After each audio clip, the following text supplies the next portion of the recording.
চন্দননগর পুর নিগমের সামনে বিক্ষোভ বিজেপি কর্মী সমর্থকদের। মেয়রের উপস্থিত না থাকায় মেয়রের ঘরের সামনে বসেই চলে স্লোগান।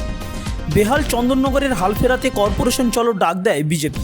উত্তর ও দক্ষিণ চন্দননগরের বিজেপির কর্মী সমর্থকরা চন্দননগর ছবিঘর মোড়ে জমায়েত করে। সেখান থেকে মিছিল করে তারা পৌঁছায় চন্দননগর পুর নিগমের সামনে।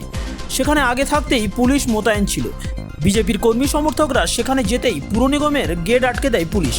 গেট বন্ধ দেখেই ক্ষিপ্ত হয়ে ওঠে বিজেপির কর্মী সমর্থকরা। গেট নিয়ে শুরু হয় ধাক্কাধাক্কি। পরে গেট ধাক্কা মেরে খুলে তারা পৌঁছে যায় মেয়রের অফিস ঘরে। সেই সময় অফিসে ছিলেন না মেয়র রাম চক্রবর্তী।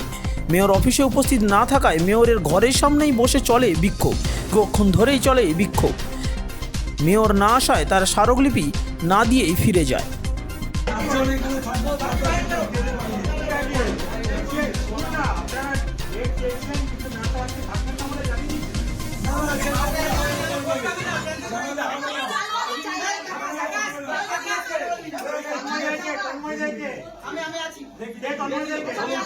আপনি জানিয়েছেন তো আপনি জানালে হবে না, মেয়রকে আসতে হবে।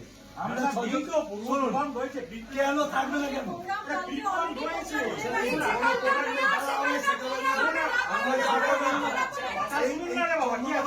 সব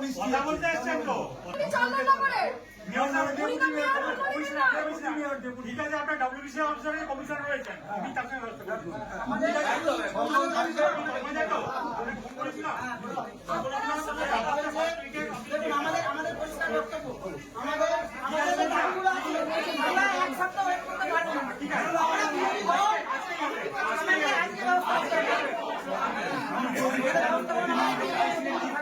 তাকে ব্যবস্থা করছি।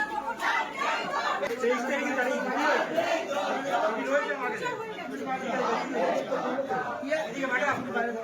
ম্যাডাম রামবাবু 22 তারিখে ছুটি দিয়েছে।